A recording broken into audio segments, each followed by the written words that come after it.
Idul Adha itu dari kata id. Id itu kembali banyak nikmat atau terulangnya nikmat-nikmat yang diberikan oleh Allah Subhanahu wa taala. Kemudian Al-Adha ini banyak yang mengatakan terkait dengan ibadah penyembelihan kurban disebut Idul Adha atau Idul Kurban. Saya cerita sedikit tentang sejarah Idul Adha. Dulu ada seorang malaikat yang menjelma sebagai manusia dan beliau ini komunikasi dengan Nabi Ibrahim. Sebelum saya cerita jauh, saya katakan juga saya ingatkan lagi bahwa cara berpikir kita sebagai mukmin itu harus berpikir awal al-khilqah. Awal kita dijadikan oleh Allah Ta'ala, yaitu Nabi Adam materinya dari tanah, nyatanya bisa jadi Nabi Adam. Kita dari sperma, nyatanya bisa jadi manusia dengan konstruksi yang sempurna. Dengan cara seperti ini, nanti bayangkan kekuasaan Allah yang tidak terbatas menjadi mudah. Saya teruskan, si malaikat tadi tanya ke Nabi Ibrahim, saya minta kambing kamu. Oh ya, silahkan. Asal kamu melantunkan kalimat tasbih, terus dibaca tasbih, indah sekali, merdu, terus bisa minta tambahan kambing, ya. Sampai beberapa kali. Demi Allah, ini baru kambing, baru hewan. Andaikan anak saya pun, kalau demi Allah saya kurbankan. Singkat cerita, versi riwayat ini, suatu saat Nabi Ibrahim diuji dengan dimintanya anak untuk dikurbankan. Ketika beliau atas nama seorang bapak agak keberatan, terus diingatkan ulang oleh Allah Ta'ala, janji beliau demi Allah, anak pun saya kurbankan. Walhasil akhirnya beliau melakukan itu. Dan karena Allah hanya menguji, tidak niat betulan supaya anak itu disembelih, akhirnya diganti oleh kambing. Jadilah tradisi kurban itu pakai kambing. Kemudian secara fikih ada padanan-padanan yang cukup menggantikan kambing, yaitu ada sapi, ada unta, dan seterusnya, dan seterusnya. Yang menarik dari sekian referensi yang saya baca, dan ini harus disosialisasikan tadi. Sebagian versi itu adalah bahwa Nabi Ibrahim ketika diangkat di alam malakut, di alam langit sana, itu ketemu Allah, kemudian Allah tanya, Ibrahim, banyak hamba-hambaku yang durhaka, tidak tahu saya sebagai Tuhannya. Terus kata Ibrahim, usul ya fa'amidhum, bunuh saja ya Allah. Setelah itu tanya lagi, ada yang zina, ada yang koruptor, ada yang pokoknya dosa-dosa yang buruk sekali. Dan di semua itu Nabi Ibrahim usul, mereka hidup di bumi engkau ya Allah, makan rezekimu ya Allah, maka mereka nggak sopan sekali, nggak ngerti engkau. Terus singkat cerita minta itu diadab, siksa. Suatu saat, versi referensi ini di kitab Hikam, kalau di kitab saya halaman 15 juz 2, suatu saat Nabi Ibrahim itu diminta sama Allah menyembelih Ismail. Kita ini penting sekali. Setelah disuruh menyembelih Ismail, Nabi Ibrahim komplain. Ya Allah, ini anak saya, samratu fuadi, buah hati saya, kenapa engkau seenaknya minta saya sembelih? Gitu. Gak bisa ya Allah, ini samratu fuadi, buah hati saya. Terus kata Allah, orang-orang yang durhaka yang kamu usulkan supaya saya bunuh itu hamba saya menciptakan mereka, dan saya mencintai mereka karena itu ciptaan saya. Anda enak saja usul saya matikan, saya bunuh. Sekarang ketika Anda usul saya tidak mikir, kenapa ketika saya usul kamu mikir? Terus akhirnya Nabi Ibrahim mau oke ya Allah. Setelah itu terus semenjak itu Nabi Ibrahim itu begitu sayang sama hamba-hambanya Allah. Sehingga dari cerita yang paling masyhur, ketika Abu Bakar As-Siddiq begitu lemah lembut sama hamba-hamba Allah yang lain, Nabi Muhammad mensepadankan dalam hal ini sama Nabi Ibrahim, hati kamu sehalus Ibrahim. Yaitu Nabi Ibrahim, beliau akhir-akhir punya komitmen, faman tabi'ani fa innahu minni wa man asani fa innaka ghafurur rahim. Ya Allah, orang yang ikut sunnahku maka jelas bagian dari saya. Dan yang sedang durhaka, wa man asani, saya harapkan fa innaka ghafurur rahim. Engkau Maha Pengampun, Maha Penyayang. Semenjak itu menjadi sunnatan muttaba'ah bahwa agama ini agama rahmatan lil alamin, bahwa melihat kemungkaran, melihat kebodohan, ketimpangan, itu komitmen kita ini membenahin, bukan menghabisin. Melihat kesalahan, komitmen kita ini in uridu ilal islaha mastata'tu. Komitmen kita ini ingin lebih baik, bukan mengacaukan dunia ini. Semenjak itu terus syariat-syariat Islam disebut anit tabi millata Ibrahim Hanifah, bahwa kita ngikuti milahnya Ibrahim. Sebab itu kemudian setelah ini menjadi sunnatan mutaba'ah, bahkan banyak ulama yang berpendapat ketika Rasulullah SAW Mi'raj, itu dari sekian Nabi Ulul Asmi yang nggak ketemu itu Nabi Nuh. Nabi Nuh alaihissalam, padahal termasuk Nabi Ulul Asmi. Itu banyak yang menganalisis karena Nabi Nuh itu pernah berdoa, Rabbi la tadhar alal ardi minal kafirina dayar. Nabi Nuh adalah Nabi yang pernah Toro Jawa masuk no kaumnya, mendoakan buruk sama kaumnya, dan itu tidak manhaj, tidak metode yang Nabi Muhammad disuruh ikut metode itu, tapi Nabi disuruh ikut manhaj atau pola sosiologi, pola dakwah atau pola sosial yang harus ngikuti Nabi Ibrahim anit tabi millata Ibrahim Hanifah. Nabi Ibrahim itu orang yang sangat lemah lembut, yang ngendikan faman tabi'ani fa innahu minni wa man asani fa innaka ghafurur rahim. Sebab itu teman-teman yang di Kanada, yang di mana-mana, kita ngikuti status ilmu hakikat. Di ilmu manusia, negara ini milik Kanada, milik Amerika, milik Eropa misalnya, atau milik mana sajalah. Tapi di status ilmu hakikat, semua itu milik Allah. Sehingga di antara ciri khas Islam adalah kalau dulu agama-agama lain harus salat di tempat peribadatan mereka, Islam mengatakan ju'ilat lanal ardu kulluha masjidan, semua bumi Allah itu masjid, tempat sujud. Sehingga orang Islam fa'enama adrokatu sholat, kamu kapan saja ketemu waktu sholat, ya sholat, semua bumi Allah itu tempat sujud. Sehingga suatu saat sahabat yang biasa siaha, biasa hidup di perantauan, Nabi memberi nasihat, al-bilad biladullah wal ibad ibadullah fahaitsuma asabta khairan fa'akim. Semua negara itu milik Allah, semua hamba dimanapun juga hamba Allah. Kamu di mana saja mendapatkan kebaikan, ya silahkan berdomisili di situ. Saya pernah di Korea, itu asik karena itu yang orang-orang katanya teman-teman. Saya ini di rumah itu nggak kiai, Gus. Sering di sawah, sering di Tegal. Gara-gara di Korea jadi mufti gitu. Karena nggak ada kiainya gitu. Jadi orang-orang yang nggak jadi kiai di Jawa, mungkin kalau di luar Jawa atau di luar Indonesia malah jadi kiai gitu. Artinya gini, pentingnya jadi kiai bukan menjadi gagah, itu enggak, tapi begini. Dulu bawaannya rakyat itu kan kalau ke masjid komplain, ada masjid bocor, kayak ada keran yang kurang baik. Kalau sudah jadi kiai itu tahu rasanya. Betapa nata masjid itu susah, ngelola masjid itu susah, nyari imam itu juga susah, melanggengkan jamaah juga susah. Jadi pentingnya jadi kiai itu bukan gagah-gagahan jadi imam, tapi bertanggung jawab atas proses yang berjalan. Jika dulu di antara nasihat bapak saya, bapak itu termasuk orang yang nggak suka sama orang tawadhu, orang yang sopan. Dulu saya juga iskal itu janggal. Kata bapak, wong tawadhu itu apik, orang sopan itu baik. Tapi biasanya itu cara orang menghindari tanggung jawab. Disuruh jadi kiai nggak mau. Tapi kalau ada kiai salah komplain. Disuruh jadi menteri nggak mau, kalau ada menteri salah komplain. Disuruh jadi apa nggak mau. Kesannya tawadhu, tapi sebenarnya yang menghindari tanggung jawab. Disuruh pidato nggak mau, disuruh jadi MC nggak mau. Tapi kalau ada orang salah komplain. Jika kata bapak tawadhu itu baik, asal tawadhu betul. Tapi kebanyakan nggak, tawadhu itu menghindari tanggung jawab sambil cari salahnya orang lain. Nah ini yang tawadhu yang akhirnya kurang baik. Nah teruskan, jadi Nabi Ibrahim ini panutan yang luar biasa. Beliau adalah orang yang alami sekian proses sosial yang akhirnya diakui sebagai Khalilur Rahman, orang yang sangat dicintai Allah Ta'ala. Di antara sebab dicintainya Nabi Ibrahim adalah seperti yang dialami Nabi Adam.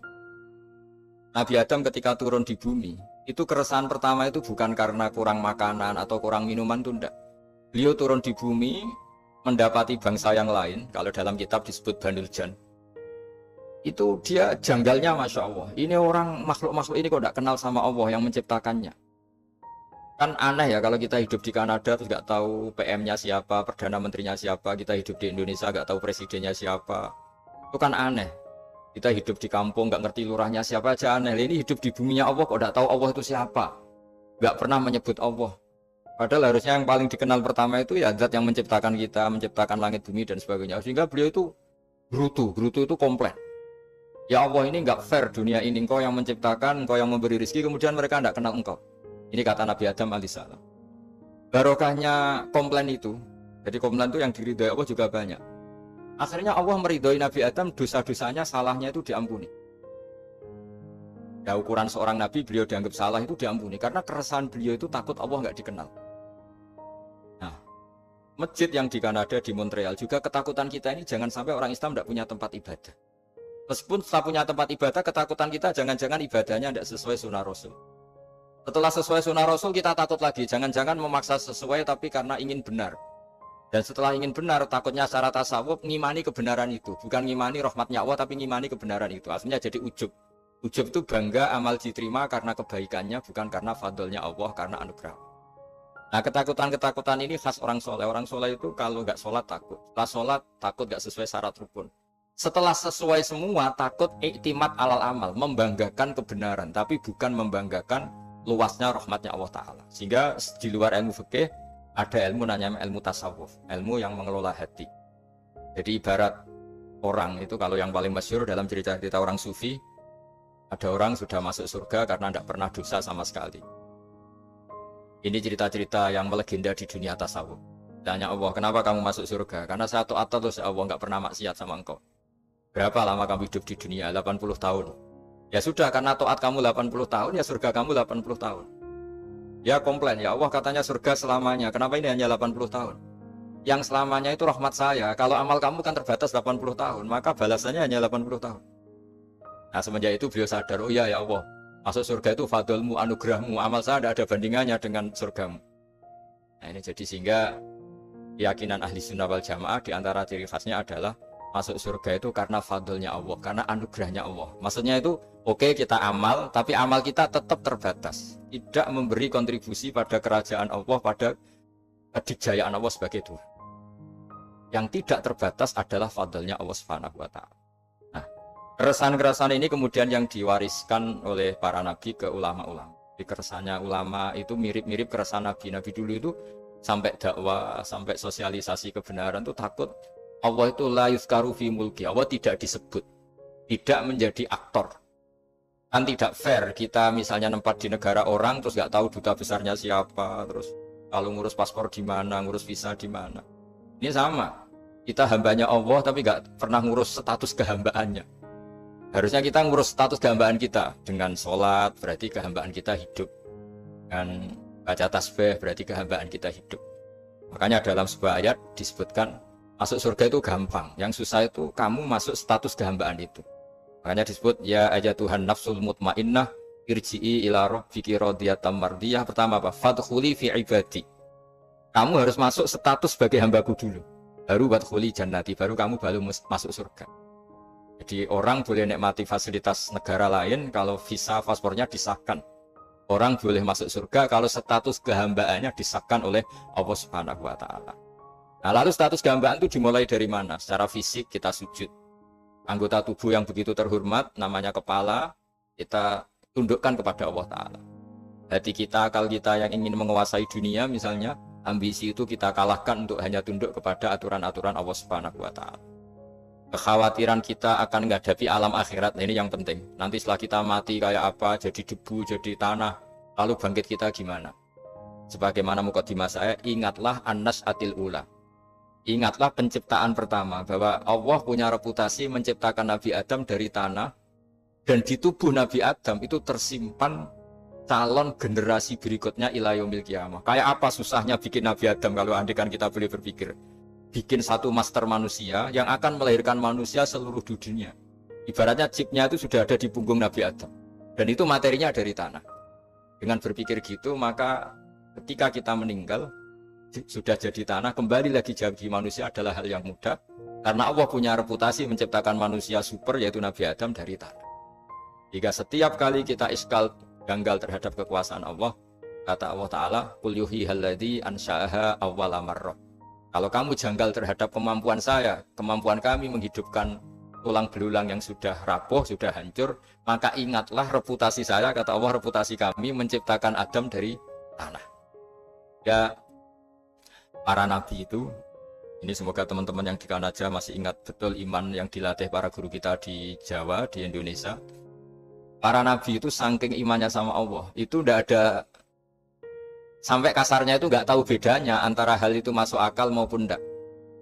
Saya beri contoh begini, kalau dalam ilmu tauhid, dan ini harus kita latih terus sampai ketemu Allah Ta'ala. ketika telur jadi ayam, itu sebetulnya itu kita juga tidak ikut mampu bikin telur jadi ayam. Tapi berhubung sering terjadi, kita bilang telur jadi ayam itu mungkin. Mungkin itu ya mungkin sering terjadi. Padahal sering terjadi ini juga tidak yang jenis kita ikut berkontribusi. Lalu ketika sering terjadi ini kita bilang itu mungkin. Padahal saat kita bilang mungkin, juga hakikatnya kita tidak ikut menciptakan telur menjadi ayam. Lalu karena seringnya telur jadi ayam, kita bilang telur jadi ayam itu mungkin. Mungkin itu nggak muhal. Begitu juga bebijian, nanti jadi pohon besar, yang rindang, yang berbuah, kita katakan mungkin. Kenapa kita katakan mungkin? Karena itu sering terjadi. Oh, kita pun tidak ikut menciptakan biji jadi pohon besar, telur jadi ayam. Artinya apa? Zaman sesuatu itu sering terjadi, kita pun sebetulnya tidak pernah ikut menciptakan. Hanya menyaksikan sering, terus kita bilang itu mungkin. Tapi kita tidak memberi kontribusi sama sekali. Semua itu karena kudrohnya Allah, kemampuan Allah. Lalu ketika ada orang yang bilang batu ini bisa melahirkan unta, kita bilang mohal, batu itu tidak mungkin melahirkan unta. Tapi kalau seorang nabi itu nggak tahu bedanya antara batu melahirkan unta dengan indukan unta melahirkan unta. Karena nabi-nabi itu makomnya sudah sangat tinggi. Ketika unta induk melahirkan unta juga tidak atas kemampuan unta induk. Unta induk tidak punya kemampuan menciptakan unta. Juga karena kudrohnya Allah Ta'ala. Sehingga kalau batu mengeluarkan unta juga mungkin kalau Allah menghendaki. Hingga ketika Nabi Soleh diminta kaumnya, apa bukti engkau Nabi? Tunjukkan ayat kalau engkau Nabi. Yang kamu minta apa? Seekor unta keluar dari batu besar ini.